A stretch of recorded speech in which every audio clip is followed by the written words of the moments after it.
Welcome back, guys. Potsy from Iron Out Fat, and just going to give a little update, but more importantly, we're going to go over life after losing 150 pounds and things that I've noticed or have gone through, or just general topics.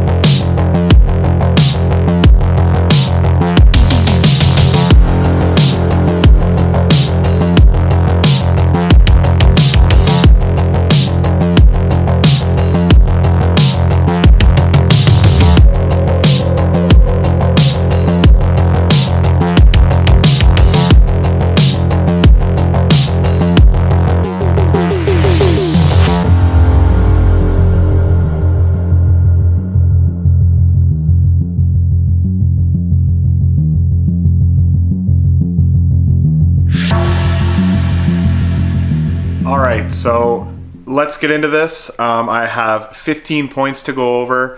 I'm going to try and not drone on and just like trail on to other things, but I can't promise that. So I guess number one, it's just I'll go over some simple stuff first. Like number one would be I sit one click closer to the steering wheel in most vehicles now. I feel like when I sit in my car, it's almost like too much of a I drive like that gangster style. Like my one left arm is on the top of the steering wheel most of the time, but now it's almost like it's just a bit too far for a reach. And I know that's not how you're supposed to drive. You're supposed to be close to the steering wheel so you can do your 10 and 2, so you can turn. I know that. That's just not how I drive. But anyways, I sit a little closer to the steering wheel. It's weird.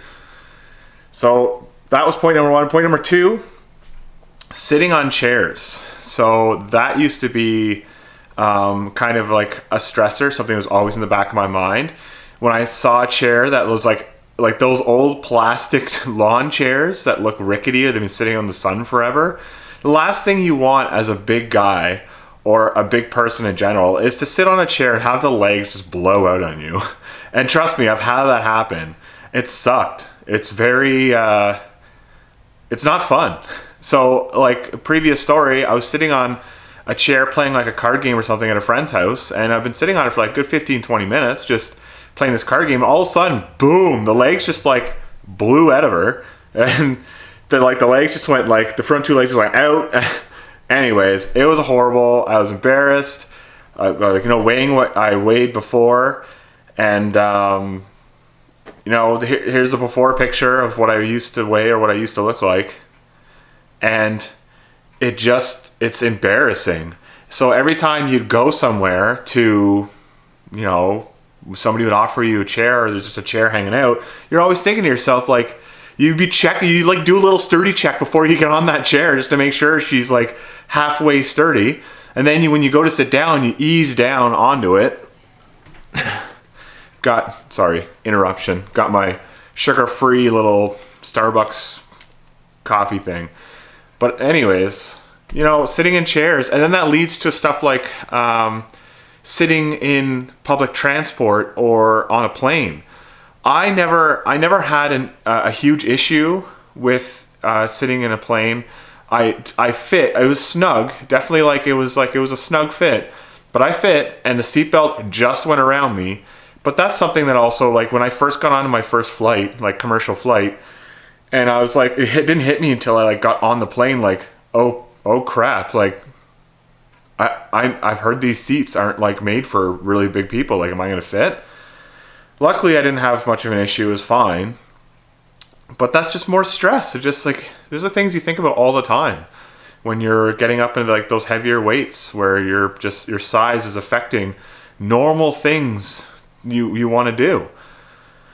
And the last thing, like, you don't want to be kicked off a plane because you can't put a seatbelt on. Like, that's horrible. Imagine how embarrassing that would be. It's terrible. That's point number two. Chairs and seating in general. Sitting on, like, you go to like my daughter's, let's say, little thing, concert in school or something, and they have all those tiny little chairs. And sometimes like the little plastic ones, or at a wedding, and you're like, I hope this chair holds up. So that's point number 2. Point number 3 is going to get a little sensitive because it's about male grooming.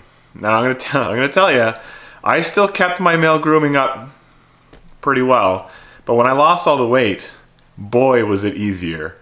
It is just so much easier, male grooming, like grooming yourself and keeping everything nice and neat and tidy down there.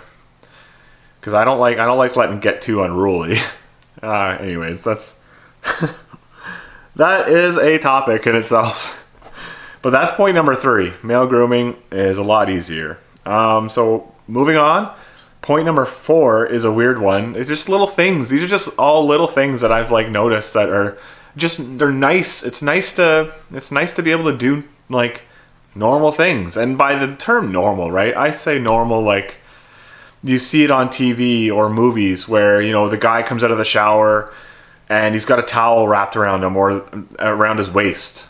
I could never really do that. I could wrap the towel around, but I could never roll it so it stayed. It was just there was too much waste. I had too much waste, and most towels, unless it was a big beach towel, most towels didn't stay, and now they do. I wrap a towel around my waist and roll it up, and it's however you roll it so it stays, it's fine, and that's awesome. There's just something I'm able to do now. I like those things. I like being able to just do normal things.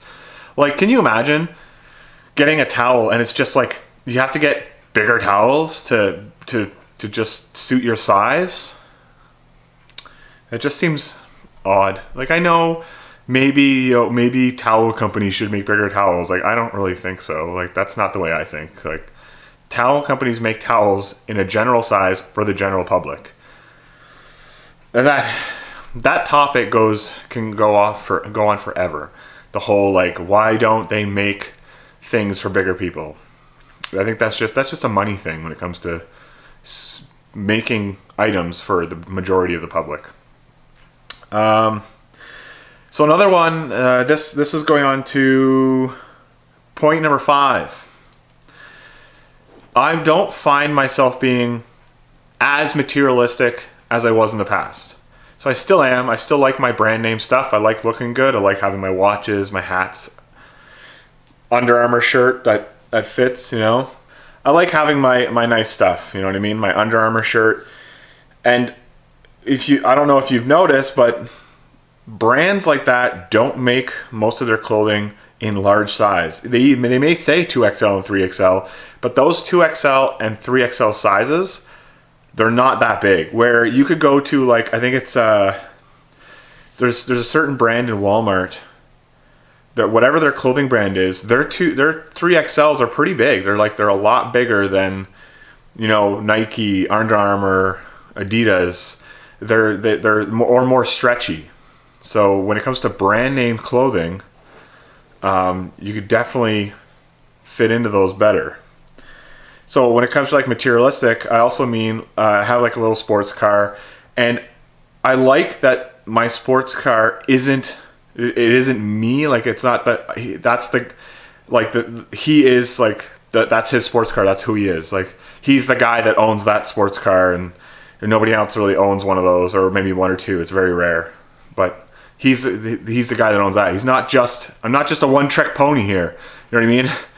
I threw a bunch of money at a sports car, and now I have a nice little toy. That's not my only trick. I got other hobbies. I have other interests, and I like showing that you can do whatever you want to do. You just have to put all your effort into it. So I put a lot of effort, and I had a lot of help though from my spouse with putting together my sports car. Well, same goes with my weight loss. I had to put maximal effort in, all of my effort to lose the weight, but I did have help from my spouse, a lot of help from my spouse and other friends that really helped me out.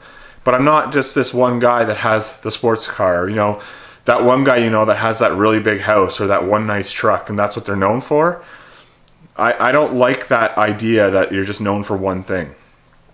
So Materialistic, I just don't think, I don't need all of that anymore. I don't need to spend tons of money on things to make me feel better. It is always like a buyer's remorse. I thought you get it, it'd be cool for a while and then it would fade away. It's like anything you get, any brand new car you get, any brand new this you get, it's cool for a little bit and then it fades away. Where like me losing weight and getting healthier, that's such a benefit that lasts forever. That doesn't go away. I feel this every day when I wake up, every day when I go to sleep, when I walk around. This benefit from losing weight never goes away. It's like a lifetime benefit, and I'm so thankful for it, and in so many different ways. So that's point number 5, the whole materialistic aspect of it. I find I'm less materialistic. Not completely. I still like my stuff. Oh yeah, I definitely fit my sports car. I have like an old sports car, and it's Japanese. It was definitely made for smaller people because they're shorter and smaller people over there. When I was at my biggest, I contemplated getting a seatbelt extension because it was tight getting that seatbelt around my gut. And that was tight. It was getting pretty tight. Like I was like kind of sucking it in a little bit and clicking it, and I was like, maybe I need an extension. Now, I don't. Works fine. Don't need no extension for that seatbelt. And if you're talking about like, performance cars, 150 pounds out of a performance car or a race car, that's like what, 1/10 of a second on a quarter mile or something like that. People are gutting their cars to like lighten the load. You can always lose some weight, lighten the load that way. That's just a little side note, I guess. So number 6, less stress. So that comes with a lot of things. There's a lot of things under the whole stress blanket or stress umbrella. We'll unpack that here in a few minutes.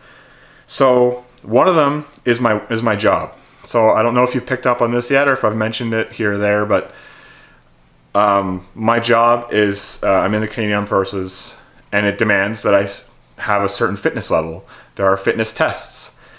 So back in the day, when I was heavier and was getting heavier, it always weighed on me. I always worried, is this going to be the test that I fail?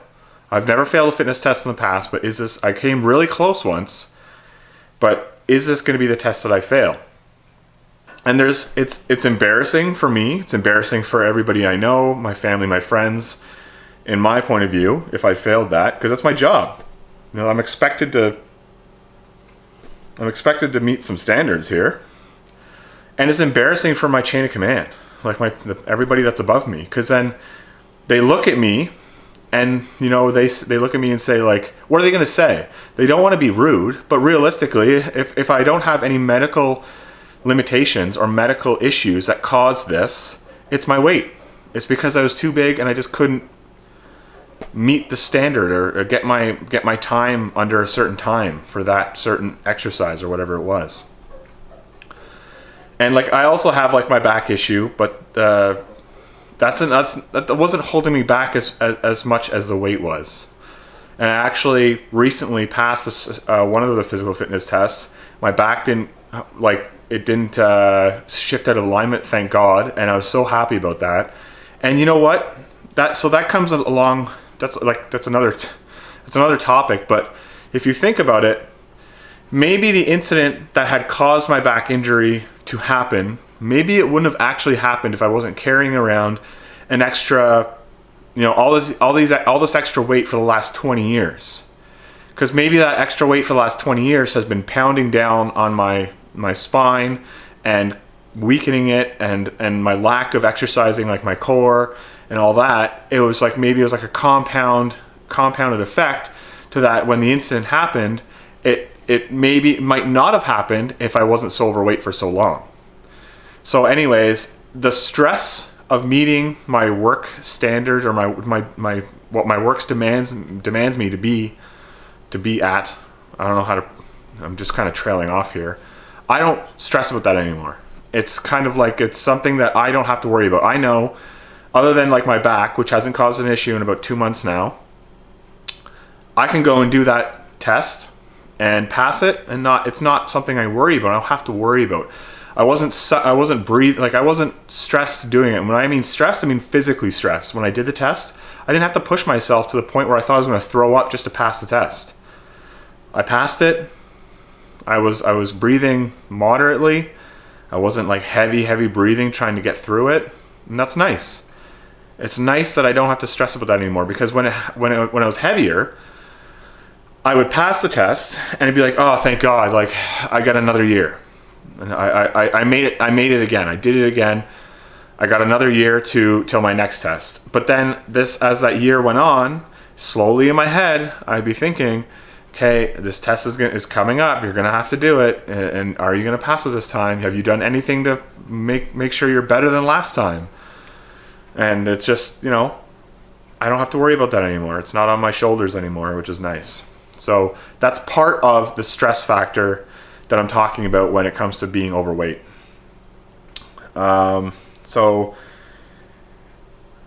I guess number 7 is under the stress umbrella, but it's a little different. So my entire life, for the most part, I tried really hard to not look like the fat, lazy, dumb guy. I had an upbringing that taught a lot of like common sense and like basics, like, so it didn't come that hard to me, but I tried. I am inherently lazy. Like, I am a lazy person. I like just relaxing at home and doing my own thing. So when it comes to trying to not look like the fat, lazy guy, I would always do things and say things that kind of like skirted around. Like, I made sure that I didn't look stupid. And that meant that if I went into a meeting, or if I was doing something or somebody told me to do something, I would try to not ask for help. I would try to not get them to repeat themselves, because I didn't want to look like I was just like stupid and just didn't understand what they were saying. So I would always be like, most of the time I was able to just kind of wing it and fly by the seat of my pants and make it work. And it looked like, oh yeah, he understands everything that is told to him, and he grasps it right away. And he was able to go out there and do the job, no problems. But a lot of the times, I was just kind of like, I would hear some of the information coming in. I might not have understood all of it or only some of it, and I would kind of piece it together on my own, instead of just manning up and being like, hey, can you repeat yourself? I didn't quite understand what you said, or I don't understand what you're saying. Can you go over it again? So I do stuff like that. And I would also, depending on the situation, I would also make sure that I did little bits of extras here and there to kind of show that I was like, could be depended on. I was almost always early. I try to be early for every, like, on time and early for everything, not late. So you don't want to be that like what did you do? Sleep in? Like, you couldn't get up in time, like, to make your appointment or to make your timings that you had to meet. Everything I did was to try and not look like the fat, lazy, dumb guy. And that weighs on you, because now you're doing things that, if you don't ask the questions, it could come back and bite you, and you look even dumber in the end. So now what I do is I stop. Most of the time, I still have a little bit of that in my head where I don't want to look stupid, but most of the time I stop and I look and I tell the person, like, I don't get it, or can you explain to me again, or what's going on? Like, I can step back and swallow my pride a little bit and be like, I don't understand. Can you please explain it to me again? I don't know how to do that. I wasn't trained to do that. I don't get it. I haven't used this in so long. Like, I've lost the knowledge. And I'm more apt to say, tomorrow's another day. Like, it's not a big deal. If something happens and it's like an incident that no one got hurt or anything, it's not a big deal. Accidents happen. People are humans. They make mistakes. So what? No one got hurt. Tomorrow's another day, and we'll work on it tomorrow, next week, whatever. Like, I care. There's been a big shift in how I deal with my life, and it's slowly been moving more towards family and myself, taking care of myself and family, and work is just there to support me and my family. If that makes any sense. So that's less stress. That's another stress factor. That was point number 7. I guess this is another one that is, again, under the umbrella of stress, and it's my back injury. So When my back was injured, I was really worried, and I didn't want it to be a thing to go to the doctor and for them to, let's say, for like whatever reason, they couldn't figure out what it was, and for them to just come to the conclusion that it's my weight. I did not want to have a doctor look at me and say, you need to lose weight. It's like, it's embarrassing, and I know I needed to lose weight. Like, I look in the mirror, I'm not stupid. I know that this weight is not healthy for me. I know that it's not doing me any benefits. So, that's a stress. I was worried that my back injury was going to get to the point where it was so bad I had to start going to doctors and getting real like scans. I may still have to do that. Like, my back injury is definitely not fixed. It's still there. I still feel it like knocking at the door sometimes, but it's not bad enough right now that I have to go to the doctor or have scans done so far. But I was so worried about going to a doctor and having them say, you need to lose weight, or it could be the weight, so you have to lose the weight first for us to determine that it's not the weight. I didn't want to. It would be frustrating because it'd be frustrating because I know that that's something I need to do, and secondly, it'd be frustrating that I didn't start on it already. That should have been something I started on before. Going into a doctor and having them say you need to lose weight, and going, I know, and then thinking to myself, I should have been dealing with this before. So there's that. That's something I don't stress about anymore. I can go to the doctor, and the doctor can look at me and say, okay, well, I guess it's not your weight continuing this problem, so, let's look into other things. So that's number 8 on the list. Number 9 is a nice one. My wife said that I don't snore as much. I still snore here and there, depending on, whatever, but not as much and not as bad. So on the topic of do other people judge me or treat me differently? I honestly haven't noticed it. But I'm pretty oblivious to a lot of things because I simply don't care about the outside world too much.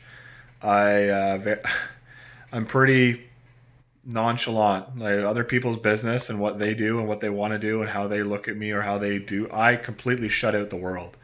I don't care about other people's opinions. I don't care what they think, what they say, what they do. It does not bother me. Unless it affects me or my family, I don't care. Like, what is this one person's opinion have, or whatever they want to say? What does it matter to me? I don't know you. You mean nothing to me. I don't know who you are. You could say all the mean things in the world, and it like literally goes right over my head because. Like, unless you're like saying something about like my family, like specific people in my family, and that you know them, that's different. That I'll take that seriously. But people judging me, I haven't noticed it. Treating me differently than if I was bigger, I haven't noticed it. Because I've always had this really, I want to say like, I guess I say like almost like a male version of a resting bitch face. Like, I don't come across as a nice person, I don't think. I'm very like, how would you put that? I guess I just don't have I don't think I have a face. Like, my normal go about face isn't like a happy one. I don't like walk around like la di da di da. I'm always serious. Like, I'm going to the store. All right, we got to go get milk. We got to pick up this. We got to pick up that. We're gonna go in. We're gonna go out. No big deal. Let's do it. Let's get it done. Let's go home because I just want to go home and like rest and relax and do what I want to do. No, that's pretty much me. So I don't pay attention to what other people say, do, or think, but in my mind, I'm nobody special. I'm just another dude. Nobody knows my story. I don't think anybody. I don't like walk around and be like, they like, nobody knows who I am. So why would I be anything special? You know what I mean? Like, the people who know me, I don't think they treat me any differently.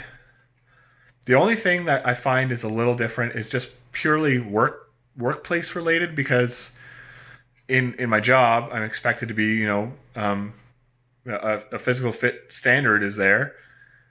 And I find it's less stressful. Like, my work doesn't feel like they need to be on me, or where before, like if I was overweight, like this person clearly needs to do some exercise and get out there and go for like a little jog or a run or a walk or something. they're going to be on it. Like, we're putting you on this because you need it, because we want to make sure that you pass your next fitness test, if that makes sense. That's the only difference in, like, I want to say, like, treatment of me, but that's kind of to be expected, I would think. Like, if somebody was out of shape and then got into shape, and then you saw that they stayed in shape and they're continuously working on themselves, there's no reason to go after them for, you know, doing extra fitness related stuff. Like, they're clearly doing their own thing. But anyways, that's that. Like, honestly, I don't believe I've been treated any differently. I don't. Definitely have, like, on a different note, I have way more confidence. I have more confidence to talk to somebody, or strike up a quick, like, conversation or joke about something. Like, if somebody, there's a couple scenarios. Somebody, like, drops something on the floor, and or whatever. I'd be more apt to make a joke, like, "Oh, watch out, a spill on aisle 3." Where any other time, like before that, I would just carry on and do my own thing. That's just personal confidence. I think that just comes with feeling more at home with myself, and more allowing yourself to not take yourself so seriously. Like, I used to be so serious all the time, like, couldn't joke about anything, like, just so serious all the time. You know what I mean? Like, person dropped that, it's like, not my deal. Like, that's not me. I don't want to make them feel like I don't want to say anything to bother them. Just keep going. But now it's like, I don't know. I'll joke about something here and there. Most of the time I don't. Those are just little things I've noticed. I just have more confidence in things that I'll just strike up a conversation, or be more confident to talk with somebody about something random that isn't really a big deal. Unless I'm in a rush. If I'm in a rush, f*** off. Like, sorry, shouldn't say that, but I just don't want to talk to you. I got shit to do. Do I worry about what I eat constantly? I kind of want to say yes. Now, I don't really have to worry about it when I have all my meals prepped. But if I don't have my meals with me, or if I forgot my meals, or one of my meals that I needed, or if I stayed at a person's, like, I stayed out later than I thought, one, I'm either going to get hungry and I'm not going to have the food I need, which is not good when I'm trying to put on muscle. So there's that. I try to not let that happen. But two, if I'm eating out, or eating at, like, maybe the family member's house or something like that, I do worry about it. But more in a sense of, it's like, I think about, okay, when's the last time I had food that may have been, like, not the greatest? I try to make sure that it's, like, few and far between. And if I'm going to have food that isn't my normal meals, I try to make it somewhat, if it were, like, I try to, like, the macros, if you know what that means, I try to make the macros the same as my normal meals. So, like, if I have this much chicken and we're eating chicken somewhere else, I'll try to get the similar amount of chicken in that meal. And if I have this many veggies or this much rice or whatever, I try to have that much and try to keep the fats out as much as I can. I just try. And then I think, like, what I do is, in the future, I just make sure that it's not a normal thing. I still bring all my meals to the wife's parents' house when we go over there to visit. It's just a normal thing I do now. I eat my own food there.